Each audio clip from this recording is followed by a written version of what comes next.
Hello everyone, welcome back to the channel. And we're gonna do a small intermezzo project here because I really have to work on something else from time to time, because if I just keep going only with this tube radio project, then I'll go insane, I think, especially because it's taking such a long time to get it finished. We're gonna build a dummy antenna. I already needed the dummy antenna for a while. I didn't make any yet, and we're gonna make one. Now I figured, since we're most of the time aligning old radios, I had a look. What did Philips recommend in the past to use as a dummy antenna? Because they should have also provided something, or at least explained how to align old radios correctly with their signal generators.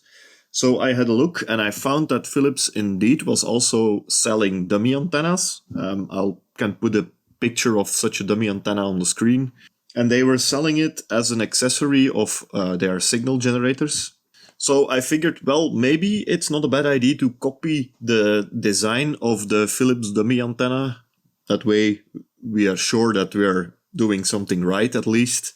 And that way also people who have Philips signal generators and they really want to be as close to the original as possible, they can copy this design as well, and they can basically build their own copy of the Philips dummy antenna. The reason is also that these dummy antennas, they are very rare. Most of the time, if you buy a second-hand signal generator, you don't even get the leads with the signal generator, let alone the dummy antenna. So they are really difficult to find. So that's why I am going to give you an explanation on how to build one. So I had a look online, and I found in the service manual of the PM5320, that's a Philips signal generator, I found a schematic of their dummy antenna.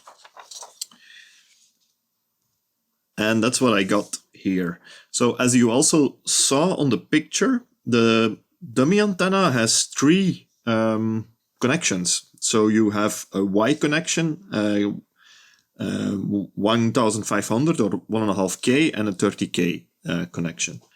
Now, basically what they did is they created a device that could be used either as a dummy antenna or simply as a sort of coupling capacitor if you are aligning, or if you are putting a signal directly into an IF stage or something like that. So these bottom two, they are not really dummy antennas. They are just coupling capacitors. It's the Y connection here that is the dummy antenna connection. So the idea is that this is the schematic, and here you have the three inputs. So you have your dummy antenna, your 1.5K picofarad, and your 30K picofarad coupling capacitor connections possibilities. You can see it on the picture that this is basically these are three banana plugs, three female banana plugs on this side, and a male banana plug on this side. So the idea is that you plug in this device with the male side directly into the antenna connector of your radio, and that you then connect your signal generator here on this connection, the top one, the Y connection, and then you have here the dummy antenna circuit. Now the bottom two ones, they are simply, like I said, coupling capacitors if you're doing something in the IF. And although it's nowhere really described how to use it, I found some hints in some service manuals, but there is not really a manual for this dummy antenna. What I think the idea is that you swap it around, so you plug it into your signal generator. So you use the male end to plug it into the signal generator, and then you connect your test leads to either this connection or that connection before connecting it to the radio. And then you have a coupling capacitor of 1.5 nanofarad or 30 nanofarad. So basically you're using the dummy antenna or the device the other way around. Why these two connections? Now that's also quite fuzzy. I haven't seen a lot of hints from Philips why they have these two values. How I understood it is that if you are feeding an IF signal in an AM stage, they're advising you to use the 1.5 nanofarad connection, and if you are feeding an IF stage of the FM, then you should use the 30 nanofarad connection. Now, if it makes a big difference, I don't know, but that's how I found it somewhere in a manual, if I remember correctly. So that's why we have these two possibilities. Then the circuit which is more interesting is the one for the dummy antenna, and that's really a classical dummy antenna circuit. So you have two capacitors of 220 picofarad, you have a resistor of 390 ohms, and a coil. And the value of this coil is 20 microhenries. Let me add that to the drawing. So 20 microhenries. So this is quite a common value for a coil in a dummy antenna. But again, they omitted it from their schematic. So we're going to build this, or a copy of this device. So these are all the parts that we will need. So we've got the enclosure that we're going to use, then two 15 nanofarad capacitors. We've got 1.5 nanofarad capacitor, two 220 picofarads. We have the inductor. Oh, I forgot. We also have a 390 ohm resistor, and then the 20 microhenry inductor. This is a switch that I will use to switch between the three inputs.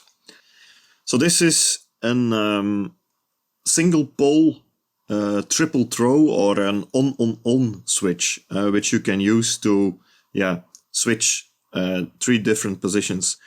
Now, in fact, I'm lying. This is not an on-on-on switch. This is just a normal on-on switch, but I only had one, and you will see why later why I am not putting it here, because I prepared already something else. But it's a very similar design. It's the same package.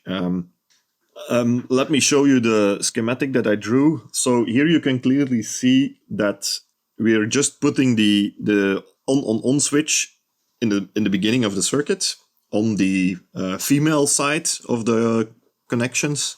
And then that way we can just have one female banana connector, and then have the switch select between the three possibilities, instead of having three different female banana connectors. So obviously you can just also, just like Philips did, add three separate connectors for the three different possibilities.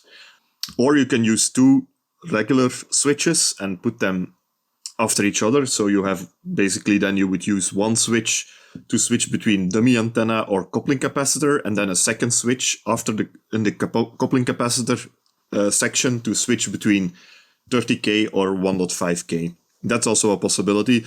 I just like to do special things, so I really went to the shop, bought an on switch that I could use, just to have only one switch to go for the three different positions. And then, to make things even more interesting, I ordered some PCBs that fit here inside the enclosure, and we're going to use them for our little circuit. I'm just going to populate one of these PCBs, put it in this enclosure, and that should do the trick. And this is the moment, like in a cooking show, where they prepare a cake or a pie and they put it in the oven, and then immediately at the same time they pull out a pie that they have already prepared sometime earlier. So we'll put this in the oven, and then this is what we get out, because I already prepared this before the video, just because I wanted to check if everything was okay and if everything was working fine. And as you see, I populated here. Wait, let me bring you in a bit closer. Yeah, so it's a rather small PCB. I try to keep it as small as possible. And we have here our resistor, our inductor, and two 220 picofarad capacitors. So these four components, they are the circuit for the dummy antenna. Then we have here the two 15 nanofarad capacitors. They are in parallel for the 30 nanofarad coupling option. And here is the 1.5 nanofarad capacitor for the 1.5 nanofarad coupling option. Now, all the caps that I use, that's also something that you should pay attention to. They are all, I think, 500 volts. These are 500. Yeah, these are 400 volt, I think. They are at least 400 volt. Yeah, these are 400. The other ones are 500. Yeah, if you are probing into a tube radio and you accidentally probe into the B plus or something, you don't want to blow out your capacitors or damage your signal generator. So that's why I went for capacitors that are all at least 400 volts. And this is the on-on-on switch. See, it has 3 positions. And this one selects basically, which function you will use from the device. And then here we have the output. So this is the male side that will go in case you are using the dummy antenna. It will plug into your radio. If you're using it as a coupling capacitor, then it'll plug into the signal generator. And I used stiff wire, like the same wiring that you use to wire the lighting in your house, because then you can just plug it into your radio and it can just keep floating around without hitting something.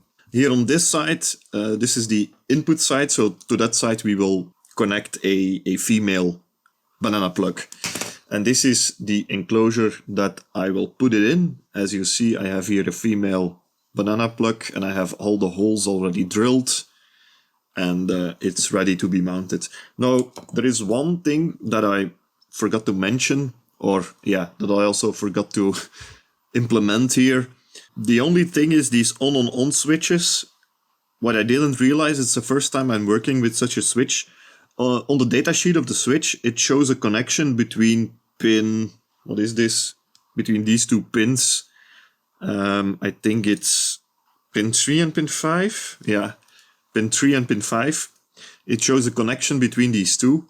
So I thought this connection was internal to the switch, but it isn't. So I had to add this because I didn't foresee it on my PCB. Now, how this switch works, it's actually quite simple. So you have your input coming from here to this pin. So depending on the position of the switch, so if you switch it like that, you have these 2 are connected together and these 2 are connected together. So then you see that you're coming in like this, you go to that pin, you go to that pin, you go to this pin, and then you come out, and here is your first possibility. If you put the switch in the middle, these 2 pins are connected and these 2 pins are connected. So that means you come again into this one, you go like that, to that pin, to that one, and then you come out over here, and that's your second option. And then if you put it in the third position, you connect all these 2 together and these 2 together, and then you just come in like this, you go to there, and that's your third option. So this is quite an elegant solution, I think, to have a 3 position option. Obviously, you can also, like I said, just use 2 separate switches or just use 3 input buses. That's also a possibility. Okay, so the only thing I think I still need to do is mount things here into the case. And as usual, when you're making a prototype, nothing fits correctly. See, I made the input and the output holes on the case on the wrong side. So I now have to run the wire here all the way along and then let it come out on this side.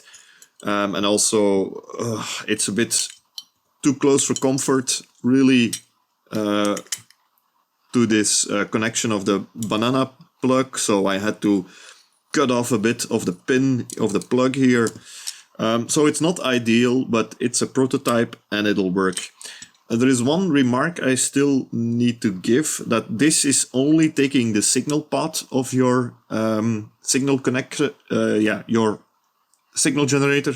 So the ground part, you still need to pull a wire separately, right? So this is only one connection. What you could also do is you could add a second one over here, connect it to the casing, and then have a second wire, let it just run through, not go, it wouldn't go through the circuit and then come out on this side.